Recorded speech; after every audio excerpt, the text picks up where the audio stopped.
29 दिसंबर 1972 eastern airline की flight 401 163 passengers और 13 crew members के साथ रात 9:20 पर न्यूयॉर्क के जॉन कैनेडी एयरपोर्ट से मियामी एयरपोर्ट के लिए उड़ान भरती है। इस फ्लाइट को बॉब लॉफ्ट नाम के 55 वर्ष कैप्टन उड़ा रहे थे। साथ ही उनके को पायलट के तौर पर 39 वर्ष के स्टॉक स्टील मौजूद थे और फ्लाइट इंजीनियर की भूमिका में 51 वर्ष के डॉन रैपो मौजूद थे। हुआ कुछ ऐसा, न्यूयॉर्क के जॉन कैनेडी एयरपोर्ट से फ्लाइट 401 के उड़ान भरने के बाद प्लेन में सब कुछ सामान्य चल रहा था। यात्री अपने यात्रा का लुत्फ उठाने में व्यस्त थे, वहीं क्रू मेंबर्स भी अपने काम में लगे हुए थे। जहाज को उड़ते हुए अब लगभग 2 घंटे का वक्त बीत चुका था और अब समय हो चला था 11:30। इसी वक्त जहाज को मियामी शहर के ऊपर से होते हुए मियामी एयरपोर्ट पर लैंड करना था। इसीलिए जहाज के मैन पायलट बॉब लॉफ्ट के द्वारा जहाज के लैंडिंग गियर लीवर को नीचे किया गया। आपको बता दें, लैंडिंग गियर प्लेन के टेक ऑफ और लैंडिंग के दौरान मदद करते हैं और लैंडिंग गियर खुलते ही नोज गियर का इंडिकेटर का रंग हरा हो जाता है, लेकिन यहाँ ऐसा कुछ भी नहीं हुआ। दरअसल को पायलट स्टॉक स्टील ने जब इंडिकेटर की तरफ देखा तो उन्हें हैरान कर देने वाला नज़ारा दिखा। लीवर के नीचे होने के बाद भी इंडिकेटर जला ही नहीं था। स्टॉक स्टील ने तुरंत ये बात अपने कैप्टन बॉब को बताई। कैप्टन बॉब ने एक बार फिर से लीवर को ऊपर उठाकर नीचे किया, लेकिन इस बार भी कुछ वैसा ही दृश्य देखने को मिला। इंडिकेटर फिर से नहीं जला। दोनों पायलट को समझ नहीं आ रहा था कि इंडिकेटर जल क्यों नहीं रहा है और बिना इस इंडिकेटर के जले प्लेन को उतारना संभव ही नहीं था। अगर बिना लैंडिंग गियर के खुले प्लेन को लैंड कराया जाता तो प्लेन को एक बड़े हादसे का शिकार होना तय था। तो पायलट ने तुरंत एटीसी से संपर्क कर उन्हें इस बारे में बताया। इसके बाद एटीसी ने पायलट को निर्देश दिया कि तुरंत जहाज को 2000 फीट की ऊंचाई पर ले जाएं।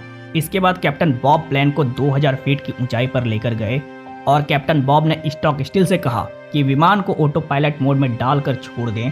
ऑटो पायलट मोड में डालने के बाद 80 सेकेंड तक ये जहाज 2000 फीट की ऊंचाई पर उड़ता रहा।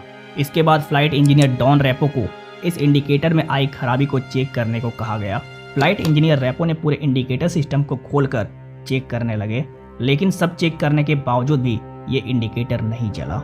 इसके बाद उन्होंने एक बटन को दबाया जिससे पूरे प्लेन की सारी वार्निंग लाइट एक बार में जल जाती है, जिससे ये पता चलता है कि जहाज के सारे सिस्टम सही से काम कर रहे हैं या नहीं। लेकिन उस बटन को दबाने के बावजूद भी इंडिकेटर नहीं जला। जिसके बाद कैप्टन बॉब ने रैपो को आदेश दिया कि वो प्लेन के बॉटम कैबिन में जाकर उसमें बनी एक छोटी सी खिड़की में जाकर देखे कि लैंडिंग गियर खुले हैं या नहीं। रैपो बिना देर किए बॉटम केबिन में पहुंच गए, जहां उन्होंने देखा कि जहाज के पीछे वाले लैंडिंग गियर तो खुल चुके हैं, लेकिन नोज लैंडिंग गियर अभी भी बंद पड़े हैं और बिना नोज लैंडिंग गियर के प्लेन को लैंड करवाना संभव ही नहीं था। और अगर वो ऐसा करवाने की कोशिश करते तो भी प्लेन एक बड़े हादसे का शिकार हो जाती।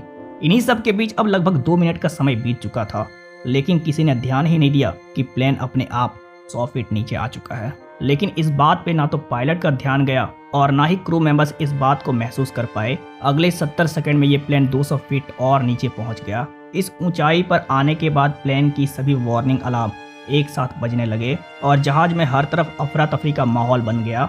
सभी पैसेंजर्स डर के मारे इधर उधर दौड़ने लगे।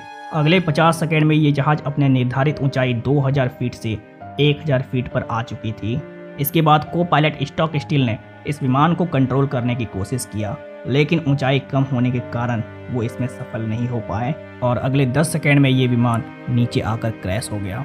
मौत का ये मंजर कितना भयानक होगा इसका अंदाजा आप इस बात से लगा सकते हैं। जब ये प्लेन जमीन से टकराया था तब इस प्लेन की स्पीड 350 किलोमीटर प्रति घंटे की थी। विमान का मलबा एयरपोर्ट से करीब 30 किलोमीटर दूर जाकर मिला। इस हादसे में 101 लोगों की मौत हो गई और 75 लोग बुरी तरह से घायल हो गए। इसके बाद इस घटना की जांच बैठाई गई और इसके मलबे से मिला सही पार्ट्स को दूसरे प्लेन्स के खराब हुए पार्ट्स की जगह यूज में ले लिया गया। लेकिन अब आप सोच रहे होंगे ये भूतिया मंजर तो कहीं दिखा ही नहीं, ना कोई भूत आया और ना कोई भूत ने किसी को बचाया। यह प्लेन एक आम प्लेन की तरह क्रैश हो गई। लेकिन असली कहानी तो अब शुरू होने वाली है। ईस्टर्न एयरलाइन ट्राई स्टार 318 180 यात्रियों से भरा हुआ ये विमान न्यूयॉर्क से फ्लोरिडा के लिए उड़ान भरती है। उड़ान भरने के कुछ देर बाद ही इस फ्लाइट की एयर होस्टेस फे मेरीवेदर अपनी सीट से उठकर फूड स्टोर की तरफ जाती है। फूड स्टोर में जाकर वो खाना गर्म करने वाले ओवन को खोलती है। ओवन खोलते ही मैरी को जो दिखा वो किसी डरावने मंजर से कम नहीं था। अपने सामने दृश्य देखकर उसकी सांसें थम गई। मैरी चीखना तो चाहती थी पर उसकी चीखें गले से बाहर नहीं निकल रही थी। अब आप सोच रहे होंगे कि मैरी ने ऐसा क्या देख लिया। उस ओवन के पीछे लगे शीशे में एक चेहरा दिखाई दे रहा था जो बेहद ही डरावना था। साथ ही वो डरावना चेहरा मानो मैरी से कुछ कहना चाह रहा था, पर मैरी इतनी डरी हुई थी कि दोबारा उस ओवन को खोलना उसके बस की बात नहीं थी। मैरी भागकर उस प्लेन के फ्लाइट इंजीनियर के पास गई और उसे सारी बात बताई। पहले तो फ्लाइट इंजीनियर ने मैरी के बातों पर भरोसा नहीं किया, पर मैरी के बार बार कहने के बाद वो मैरी के साथ फूड स्टोर जाने के लिए तैयार हो गए। फूड स्टोर पहुंचने के बाद इस बार मैरी के जगह फ्लाइट इंजीनियर ने ओवन को खोला। ओवन को खोलते ही फ्लाइट इंजीनियर को भी वही मंजर सामने दिखा जो कुछ देर पहले मैरी को दिखा था। पहले तो फ्लाइट इंजीनियर ने कांपते हुए उस भूत से बात करने की कोशिश करी। फिर फ्लाइट इंजीनियर को पता चला वो भूत बार बार कुछ कहने का प्रयास कर रहा है।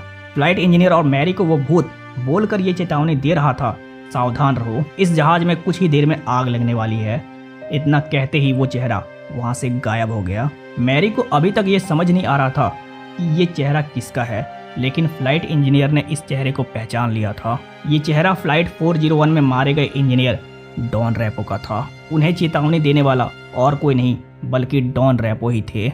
इसके तुरंत बाद फ्लाइट इंजीनियर और मैरी ने सभी क्रू मेंबर्स और पायलट को ये बात बताई, पर किसी ने भी उनके बातों पर भरोसा नहीं किया।